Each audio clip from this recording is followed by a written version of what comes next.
Welcome back to Women Leading in Cannabis, where we go deep and get real with the pioneering women shaping the cannabis industry. You can find us on the PodConX network, on iTunes, Spotify, and Pandora. And if you like what you hear, subscribe to Women Leading in Cannabis. Tell me, boy, you make me so bored. You need to walk the other way. I tell you once more. Please get out of my way. I don't want you no more. We're done here, boy. I know you think you're so fine, but you can't see clear. I've been wanting to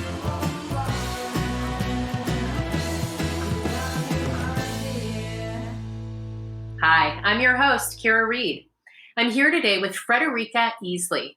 Welcome to the show, Frederika. Thank you for having me. How are you? I'm doing well. I'm looking forward to talking with you today. Likewise. Again, thank you so much for having me. Frederika-easley is the Director of Strategic Initiatives at the People's Ecosystem and host of the People Are Blunt podcast. Having experienced social inequities as an African-American woman in a white male-dominated field, she pulls from her experience to bring knowledge and efforts that promote community engagement and inclusivity. In 2021, she transitioned into cannabis professionally as the Director of Strategic Initiatives for the People's Ecosystem. As an experienced strategist, she analyzes federal and state policies with an equity lens to identify areas of opportunity and advocacy. Frederika earned her degree in Communications and Creative Studies from the State University of New York College and has built a career as a skilled strategist with over a decade of experience in campaign development and crisis management. Wow, I'm really looking forward to digging in with you today. But let's start at the very beginning. Let's start with your story. How did you find yourself in the cannabis industry, particularly focused on community and equity? Well, again, thank you for having me. So, as most things in life have happened for me, I was kind of pulled in. I'd spent about a decade and a half working in labor, specifically for a teachers union, focused on all of those things in terms of equity and, the shifting of power. I found myself at a transition point. Honestly, having been burnt out from a ton of time on the road, I liken my life during that time in labor to the George Clooney movie, Up in the Air, right? So I was literally on a plane every week, probably in a hotel 300 out of the 365 days of the year, and just, living out of a suitcase. And so, quite frankly, was burnt out. And at the same time, my husband and I found out that we were expecting our son. And so, of course, that road life was no longer for me, but intrinsically, I am motivated to root for the underdog and to try to shift those power dynamics, making sure that people who are usually in a disadvantaged position have an opportunity to change that and to have a seat at the table. And if the table is not big enough, then we need a bigger table, right? We need to elbow our way in and make some space. And so Christine De La Rosa, who is the CEO of the People's Ecosystem, she and I have a mutual best friend. And when she heard of my transitioning and, the fact that I was going to be available, she started planting these seeds. And the more and more I learned about what was going on in the cannabis industry, the more I knew that I had to become involved.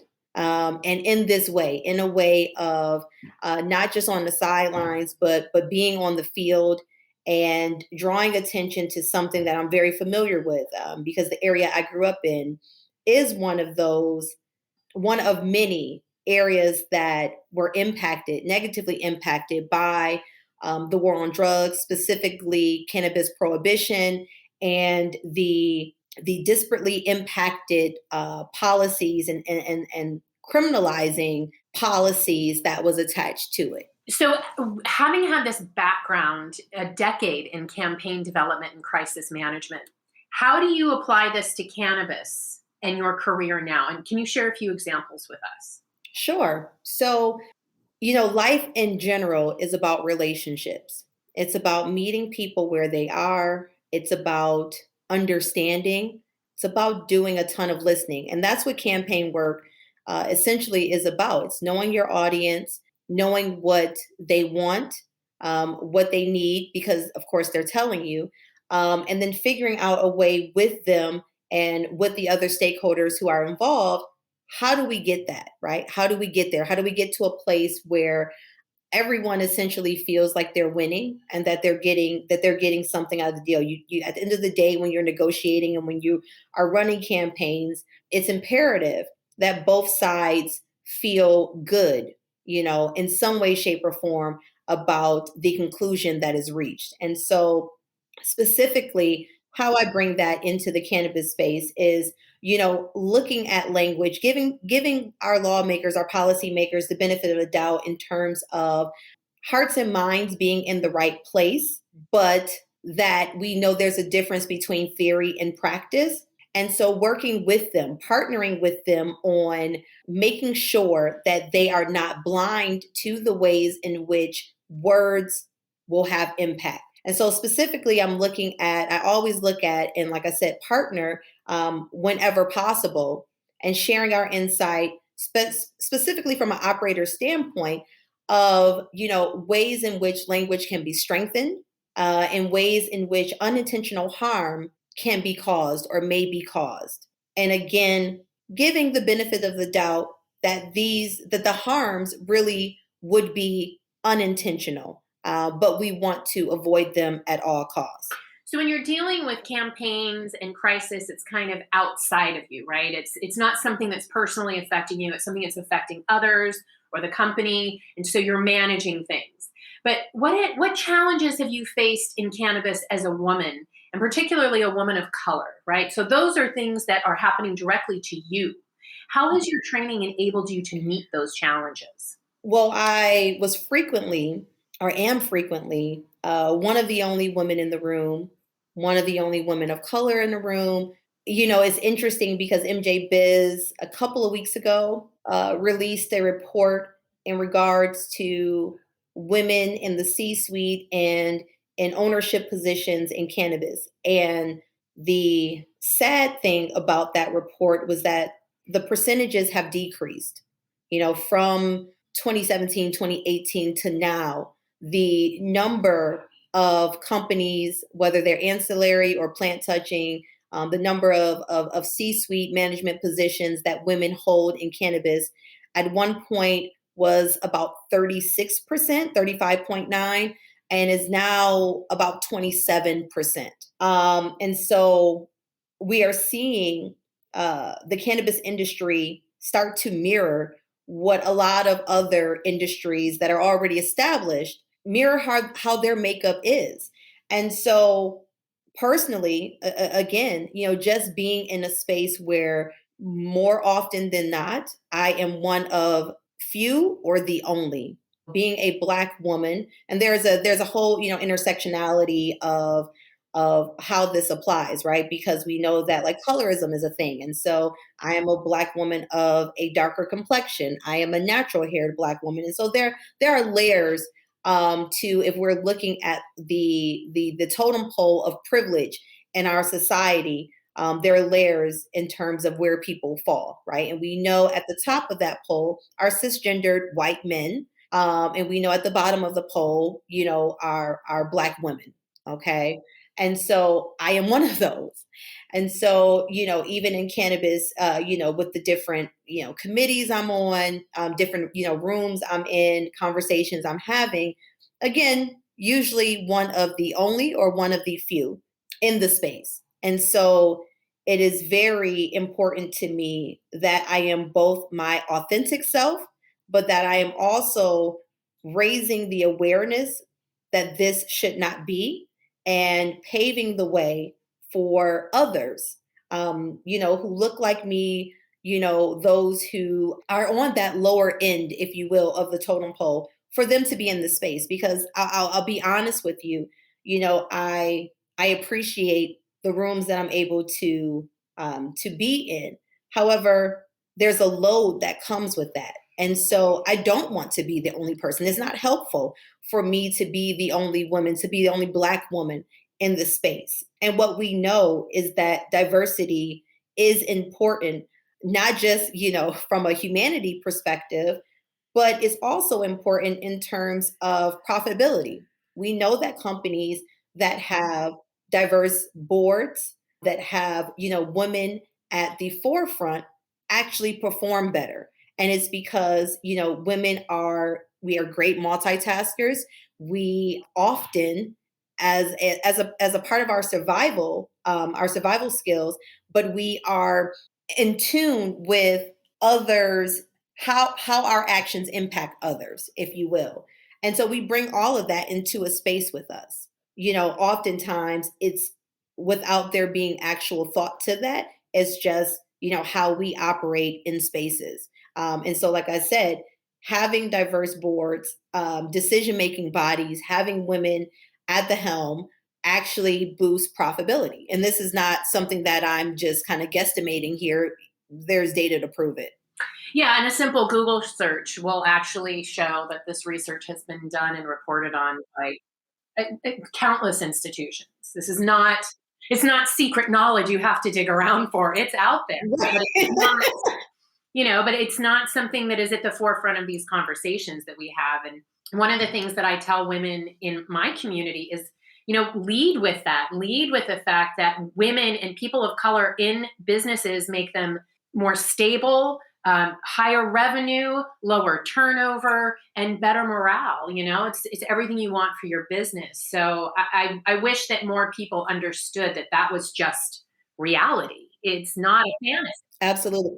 And there's a whole demographic, right? Like the more diverse your decision making body is, right? You're pulling from all of that, and so there are whole populations that you may not be tapping into because you've not expanded, that scope. Mhm. Yeah. So, on a real personal level, you spend a lot of your day working and advocating for others who are disenfranchised, who have been pushed out of the system, who have been unfairly discriminated against. And then you yourself have suffered at that same experience. Where is it that you find it in yourself to get up every day and continue the fight when you're carrying so much weight already? Where do you get the fight in you to keep going and to fight not just for yourself, but for others? That's a really good question. So first thing that comes to mind is that it is honestly easier for me to fight for other people than it is for me to fight for myself.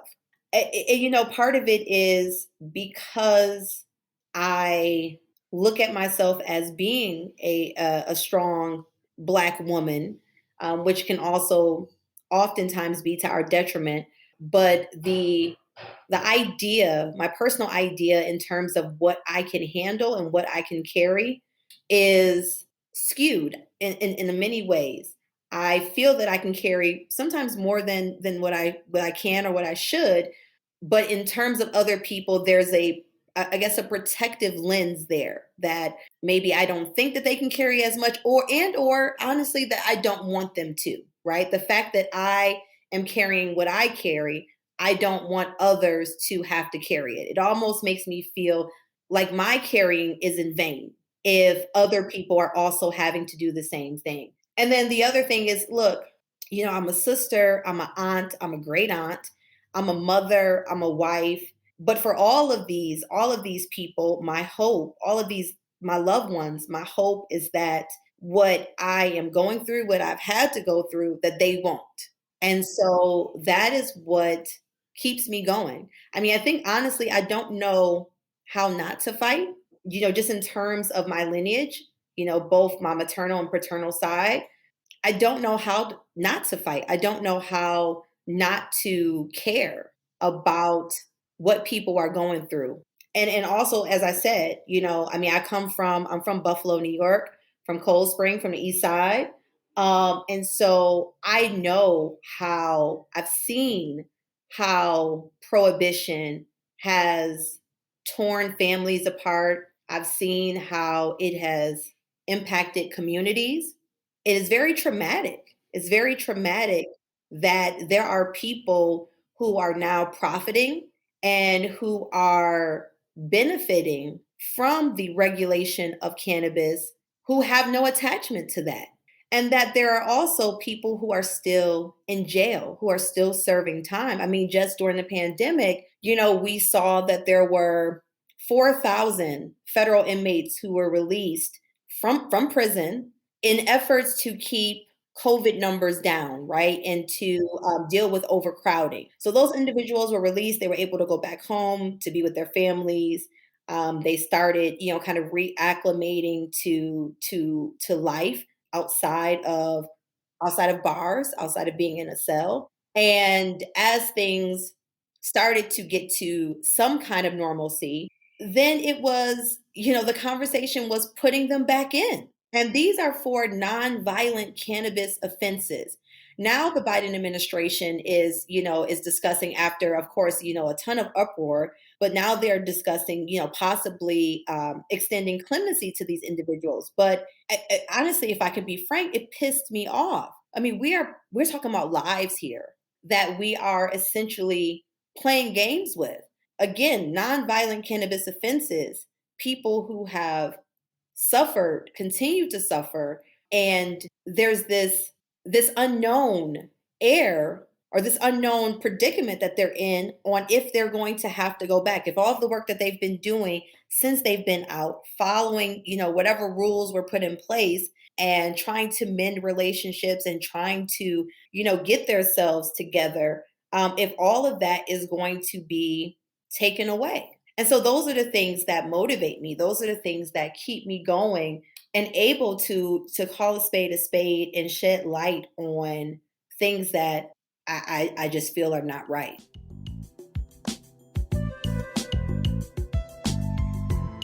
So one of the things that I think is really missing in our world today is a vision for the future, something that we can aim for, something we can get excited about.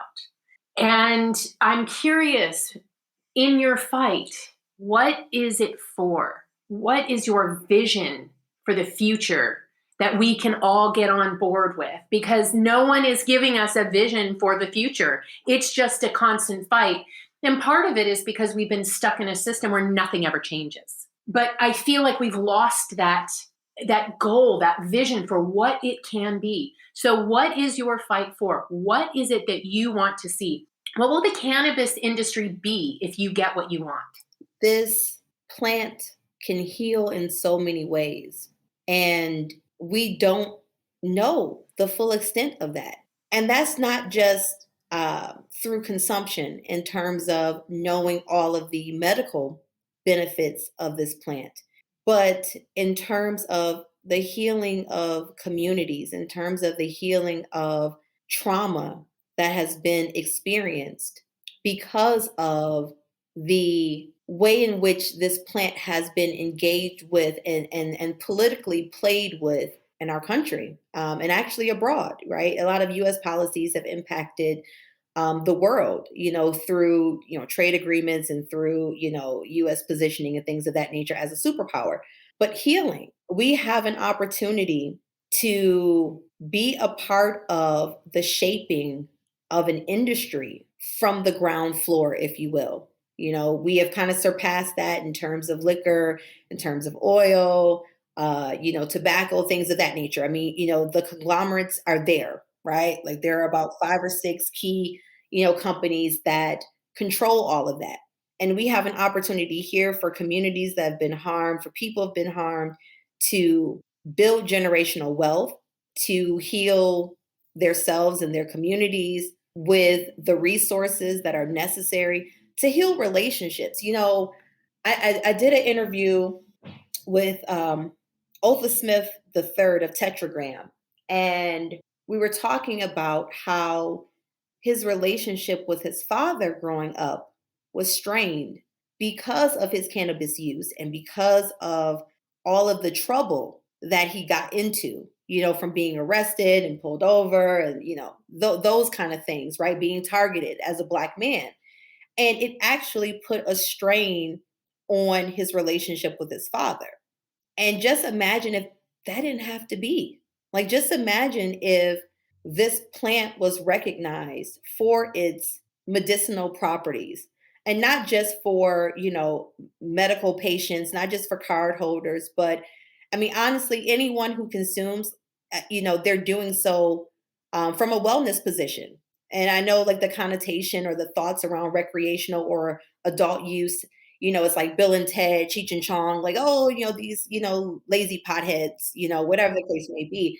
But the reality is, if you have conversations with people and you ask them, why do you consume? You will hear stories 9 times out of 10 about, oh, it helps me sleep. It helps me relax. It helps me deal with my anxiety or stress or worry. And all of those are things that are attached to our wellness, because we know when we're stressed, we know when we are anxious, we know when we are worried, we're releasing cortisol in our bodies, and we know that causes harm. We know that stress really is the silent killer.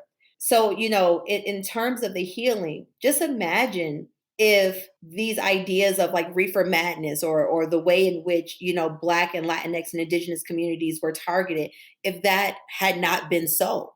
Imagine the difference in even familial relationships. What I want is healing. What I want is for people to not be forced to subject themselves to harm and some of these other substances like opioids that are highly addictive, and be able to heal themselves, be free to heal themselves in the way in which they see fit. What are you most excited about, and what are you most concerned about federal legalization? Oh, excited about the possibilities, because federal legalization means that cannabis is descheduled from a Schedule 1 substance.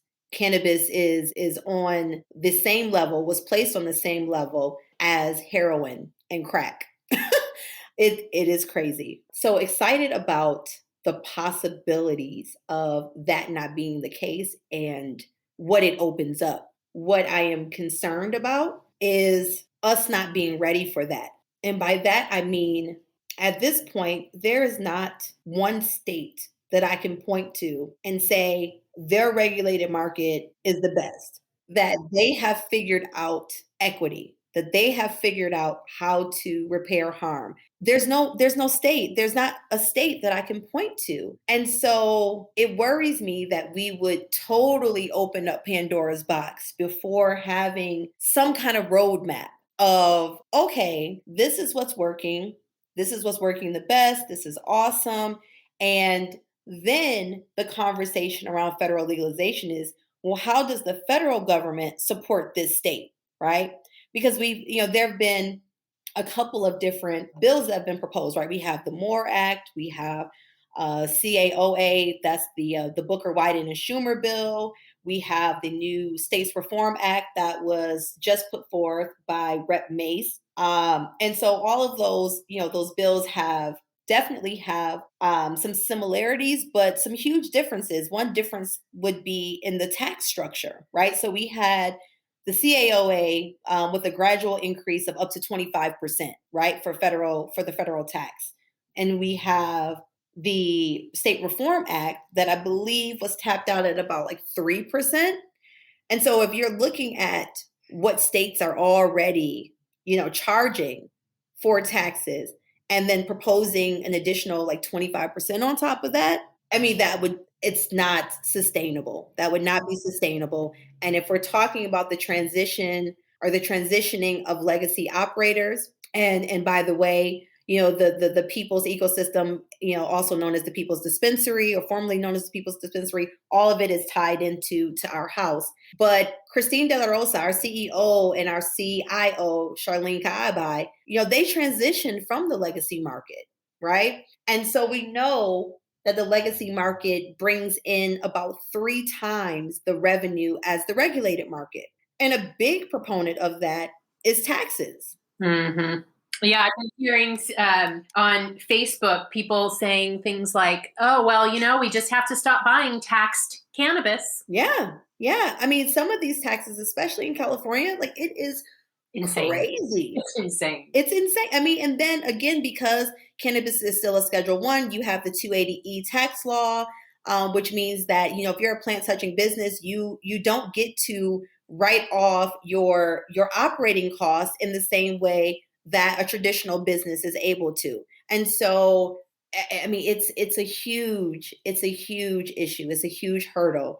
Well, and the taxes are high for the operator, but they're also high for the consumer. Exactly. And so, you'll hear these arguments, and a lot of the legislation, there's some cutting and pasting from alcohol and tobacco. But if you think about it, the reason why alcohol and tobacco, the intent behind that tax structure was to actually discourage people from using them, because there are no benefits. There are no medicinal benefits to tobacco and to alcohol. And so I understand, the ease in being able to copy and to cut and paste and to liken cannabis to alcohol, tobacco, something that's already established. Like I get it. But we're really talking about apples to oranges here. And so what we don't want to do is we don't want to discourage people, consumers, from purchasing from a regulated market. But that's exactly what we're going to be doing. As you said, you're already seeing it on Facebook. That's exactly the way in which things are being positioned. Because, if I can get from the legacy market what I need, say at $30, but buying it from a dispensary it becomes $45 or $50. I mean, well, you're not really making it a difficult decision. Yes, except for the fact that your cannabis isn't tested. So especially if you're a medical patient, it creates no-win situations. Exactly. And you're absolutely right. Like we want to make sure that people are not harmed. Again, that's one of our foundation pieces, is that we are not repurposing harm, and we are not causing harm. And so testing is important. Testing, I mean, especially, just we know what can happen when corners are cut and things of that nature. But the other thing that we have to just kind of be honest about is that the legacy market is well established. And so you do have people who have very strong relationships with their legacy operator. They are used to and have grown accustomed to a certain quality, a certain trust, that they know that these are not individuals who are stepping on, and by stepping on, I mean cutting with harmful materials, their medicine. So we have to factor that in. We have to be honest. Yes, there have been, some horrible cases where we're seeing that, people are cutting things with fentanyl, or people are, not cultivating properly in terms of like pesticides, and in terms of. Well, I've also seen people taking hemp and spraying THC isolate on it. Exactly. And so where you see those things are in spaces where either it's heavily or overly regulated, and or where there aren't any other options. So I'll give you an example. I'm in Texas. I live in Austin, Texas. And here we just have medical. Okay. And so there was recently a case regarding Delta 8, like Delta 8 and Delta 9. Well, you're not really hearing about that in like California. You're not really hearing about that in like Nevada, in places where it's in Colorado, in places where it's regulated, and people can actually, they have access to quality THC. That's what they're going for. But in these places, in these states where it's not, that's where you're seeing these other products come up. Yeah, I'm very curious. The California market has shifted really dramatically over the last few years. It's like January 2020, nobody had any money to pay bills and people were going out of business. By March of 2020, we were suddenly an essential service and things were great. And then 2021 is now back to where we were before. And there are operators who are saying, I can't keep up with the taxes. I am better off running the risk of being in the informal market, as Christine says, and and then I can still feed my family. So it's my husband is a part of a cannabis business that I don't know that they're going to survive. It's a really brutal time. And, I just interviewed the director and one of the stars of Ladybuds, the documentary that was done a year prior to legalization and a year after legalization. And prior to legalization, the fear was the corporations are going to come in and take over, which happened. But now the corporations are being hit just as hard as the rest of everybody, the smaller operators, by the informal market. Well, a couple of thoughts on that. In terms of, big business coming in and, some of these MSOs and medical operators, things of that nature, are they being impacted? Yes. Do they have more resources? Yes. Are many of them already positioned with an understanding of long term, the difference between short term investments and long term? Yes. And so many of them are ready, right? They are ready. They were mentally and, in terms of funds, ready for the long term game, right? Because they've been here before. They know how to play it, right? Like, I mean, if you are familiar with the Monopoly board, you know that as soon as you land on Park Place, you get it, okay? Because it may be a lot up front, but eventually, once you're able to start putting houses and develop it, and someone lands on it, it's a big payday.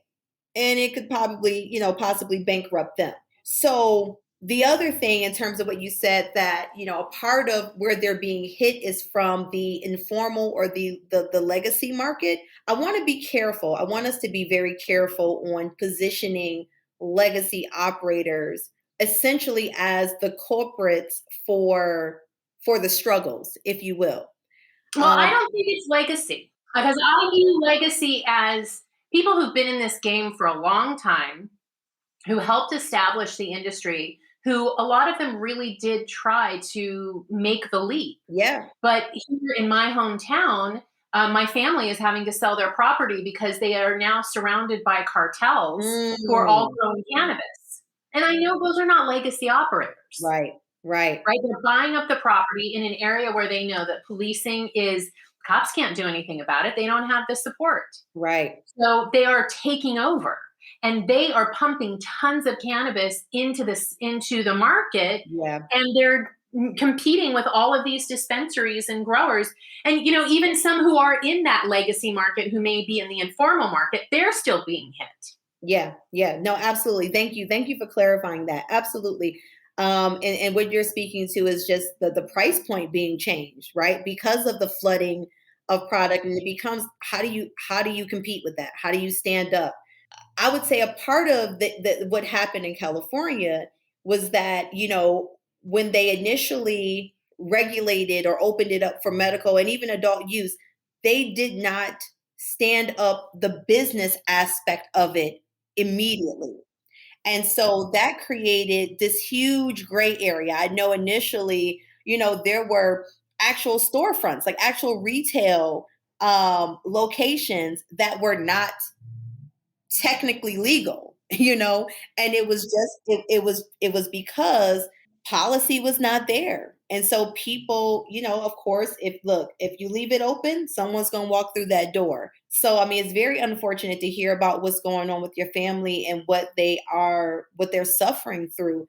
It's a very real thing, right? And it's what we're going through because we have this separation between what states are doing and what states are able to do and how states are progressing versus where we are federally. And that is one of the real harms. What you're describing is one of the real harms because a lot of our state governments, they don't have the funds. They don't have the funds and they don't have the the resources to do what they need to do in order to make sure that what you're describing doesn't happen.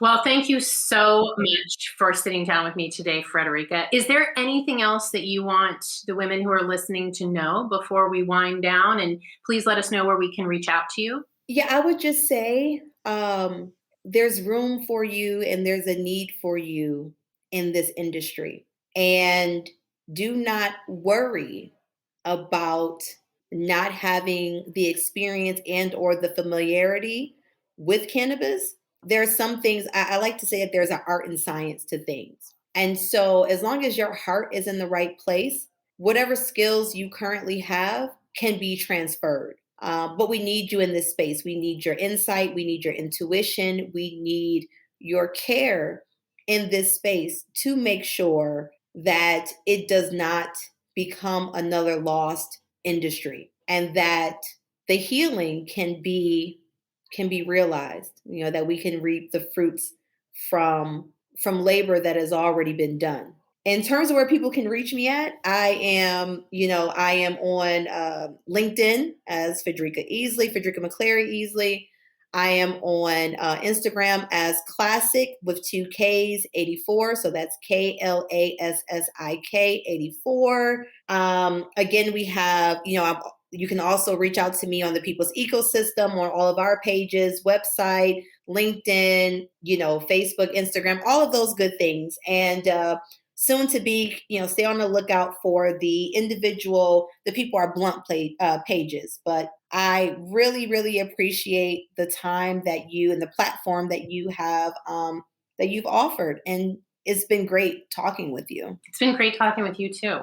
Thank you so much for your time and for sharing your journey with us today. Thank you. Ladies, thank you for tuning in. If you haven't yet joined the Women Empowered in Cannabis community, go to weicwomen.com. There you'll find all the details on membership for women working in cannabis. WEIC is a community that provides resources, connections, events, and content to women working in cannabis in the US, Canada, and around the world where there's an interest in cannabis legalization. We welcome women who are currently working in cannabis or curious about taking a leap into the industry. Consider becoming a WEIC Woman member or WEIC Business member for benefits and access across the network. Thanks again for another conversation with women leading in cannabis.